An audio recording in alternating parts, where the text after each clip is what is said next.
JDS ಶಾಸಕರುಗಳು Congress ಸಂಪರ್ಕದಲ್ಲಿದ್ದಾರೆ. ಬಂದ್ರೆ ಜಮೀರ್ ಅವರು ಹೇಳಿದ್ದಾರೆ. ಬಂದ್ರೆ ಬೇಜಾರಿಲ್ಲ. ನನ್ನ ಸಂಪರ್ಕದಲ್ಲಿ ಇಲ್ಲ. ನಿಮ್ ಸ್ನೇಹಿತರು ಹೇಳಿದ್ದಾರೆ ಜಮೀರ್ ಅವರು. ಆಯ್ತು, ತೊಂದರೆ ಇಲ್ಲ, ಸಂತೋಷ ಅಂದೆ. ಬಂದ್ರೆ ಸಂತೋಷ. ಪಕ್ಷದ ಸಿದ್ಧಾಂತಗಳನ್ನ ಒಪ್ಪಿ ಬಂದ್ರೆ ನಮ್ಗೆ ಯಾರಿಗೂ ಏನು ಬೇಜಾರಿಲ್ಲ.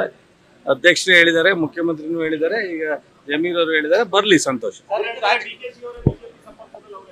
ಆ ಪ್ರಶ್ನೆ ಇಲ್ಲ, ಬಿಟ್ಟಾಕ್ತದೆ. ಯಾಕೆ ಅದ್ರ ಬಗ್ಗೆ ಜೆಡಿಎಸ್ ಪಕ್ಷಕ್ಕೆ ಈ ತರ ಮಾಡ್ತಾ ಇದ್ದಾರೆ ಅಂತ. ಅದಕ್ಕೂ ಅದಕ್ಕೆ ಅವ್ರಾಗ ಬಂದ್ರೆ ಕರ್ಕೋತೀವಿ, ನಾವು ಕರೆಯಲ್ಲ.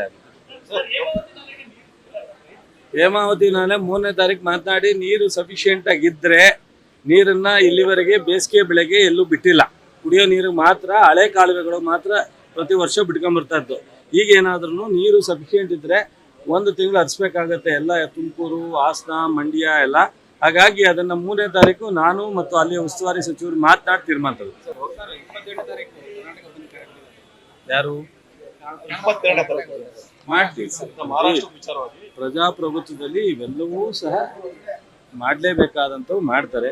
ಸೊ ಕನ್ನಡ ಪರ ಸಂಘಟನೆಗಳು ಪ್ರತಿಭಟನೆ ಮಾಡಿರ್ತಕ್ಕಂಥದ್ದಕ್ಕೆ ನಮ್ದೇನು ವಿರೋಧ ಇಲ್ಲ.